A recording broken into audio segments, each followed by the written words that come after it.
Hello YouTube family, कैसे हैं आप। उम्मीद है आप सब खैरियत से होंगे। व्यूअर्स, आज मैं आपको बताऊंगी काम के दौरान टाइमिंग कैसे बढ़ाई जाए इस बारे में। तो वीडियो को देखते रहिए और साथ मेरे चैनल को सब्सक्राइब कर दें और घंटी के निशान को ज़रूर प्रेस कर दें ताकि मेरी आने वाली रोज़ की न्यू वीडियोज़ आपको सबसे पहले और बआसानी मिल सके। और अगर मेरी वीडियोज़ आपको पसंद आ रही है तो वीडियो को लाइक और शेयर लाजमी कर दिया करें ताकि दूसरे लोग भी इससे फ़ायदा हासिल कर सके।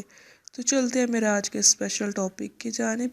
व्यूअर्स, काम के दौरान टाइमिंग कैसे बढ़ाएं। मैं एक आपको ज़बरदस्त टिप देने जा रही हूँ। याद रखें, टाइमिंग का ताल्लुक आपके जहन से होता है। जितना आप पुरसकून होकर करेंगे और हौसले से करेंगे, आपकी टाइमिंग उतनी ही ज़्यादा होगी। इसके लिए दवाई इस्तेमाल ना करें। खुदा के लिए इन तमाम दवाइयों से आपका जिगर, गुर्दे और हार्ट फेल हो सकता है, इसलिए गुरेज करें। काम के दौरान अपने दिमाग को नॉर्मल हालत में रखें। ज़रूरत से ज़्यादा लज्जत का तसव्वुर भी आपको जल्दी फारिग कर देता है। काम के दौरान जब आप देखें कि इंजाल होने लगा है, आप जहन किसी और तरफ ले जाएं।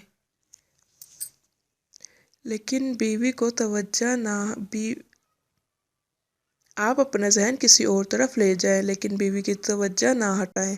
इस तरह बार बार करने से आप अपने टाइम को जहां तक चाहें बढ़ा सकते हैं। लेकिन इसके अलावा काम के दौरान बीवी को मुतमईन करें। काम आधा घंटा करना हो तो बीवी से फोरप्ले 20-22 मिनट का होना चाहिए। आज तक के लिए बस इतना ही। मिलते हैं मेरी नेक्स्ट वीडियो में, तब तक के लिए अल्लाह हाफिज़।